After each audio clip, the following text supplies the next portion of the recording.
தமிழ்நாட்டு அரசியல் இதுல சில தொகுதிகள்லாம் வெறும் தொகுதிகள் இல்ல, அது ஒரு கோட்டை. அதிகாரம், செல்வாக்கு, பெருமை எல்லாத்துக்கும் சின்னம். அப்படி ஒரு அரசியல் களத்தை பத்தி தான் நாம இப்போ ஆழமா பார்க்க போறோம். அதுதான் சைதாப்பேட்டை. வாங்க சைதாப்பேட்டைக்குள்ள போலாம். இதோட தொகுதி எண் 23.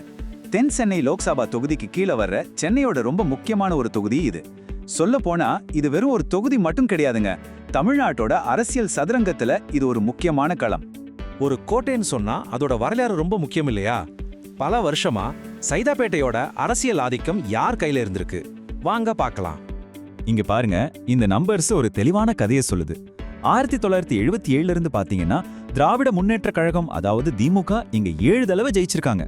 அதே சமயம் அதிமுகவோ 4 முறை தான். சோ வரலாறு என்ன சொல்லுதுன்னா, இந்த போட்டியில திமுகவோட கைதான் ஊங்கி இருக்கு. இதுல எந்த சந்தேகமும் இல்ல. சரி, வரலாறு ஒரு பக்கம் இருக்கட்டும். கடைசியா நடந்த தேர்தல் களம் எப்படி இருந்துச்சு? 2021 சட்டமன்ற தேர்தல். அது ஒரு நேரடியான பெரிய மோதல்லே சொல்லலாம். அப்ப என்னதான் நடந்துச்சு? களத்துல 2 பெரிய தலைகள். ஒரு பக்கம் திமுக சார்பா மா சுப்பிரமணியன், இன்னொரு பக்கம் அவருக்கு சவாலா அதிமுக சார்புல நின்னது சைதை துரைசாமி. இது சாதாரண போட்டி இல்லங்க. 2 பெரிய சக்திகள் நேருக்கு நேர் மோதிக்கிட்ட களம் அது. ரிசல்ட் என்ன ஆச்சுன்னு பாருங்க. ரொம்ப தெளிவான தீர்ப்பு. திமுகவோட மா சுப்பிரமணியன் கிட்டத்தட்ட 80,194 ஓட்டுகள் வாங்கி ஜெயிச்சாரு. அவரை எதிர்த்து போட்டியிட்ட அதிமுகவின் சைத துரைசாமிக்கு கிடைச்சது 50,786 ஓட்டுகள். இதுல இன்னொரு விஷயம் என்னன்னா, மக்கள் நீதி மையமும் கணிசமான வாக்குகளை வாங்கியிருக்காங்க. சோ களத்துல 3வது ஒரு சக்தியும் இருந்திருக்குன்றது காட்டுது. 29,408. இது வெறும் நம்பர் இல்ல, இதுதான் வெற்றி வித்தியாசம். ஏதோ கொஞ்சம் ஓட்டுல ஜெயிச்சதா இல்ல, மக்கள் கொடுத்த ஒரு தெளிவான உறுதியான தீர்ப்பு இது. தேர்தல்ல ஜெயிக்கிறது ஒரு விஷயம், ஆனா அந்த கோட்டையை தக்க வச்சுக்கிறதுக்கு அது தினமும் செய்யற நிர்வாகத்துல தான் இருக்கு. தொகுதியில நடக்கிற வளர்ச்சி பணிகள் மக்கள்கிட்ட எப்படி ஒரு தாக்கத்தை ஏற்படுத்துது?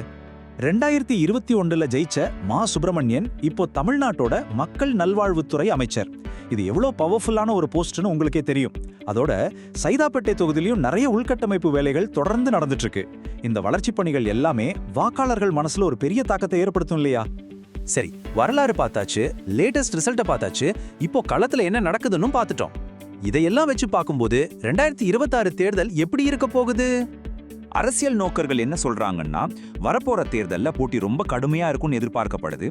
ஆனாலும் பழைய வரலாறையும் இப்போதைய சூழலையும் வச்சு பார்க்கும்போது இந்த தொகுதி மறுபடியும் திமுகவுக்கு சாதகமா இருக்கவே வாய்ப்பு அதிகம்னு சொல்லப்படுது.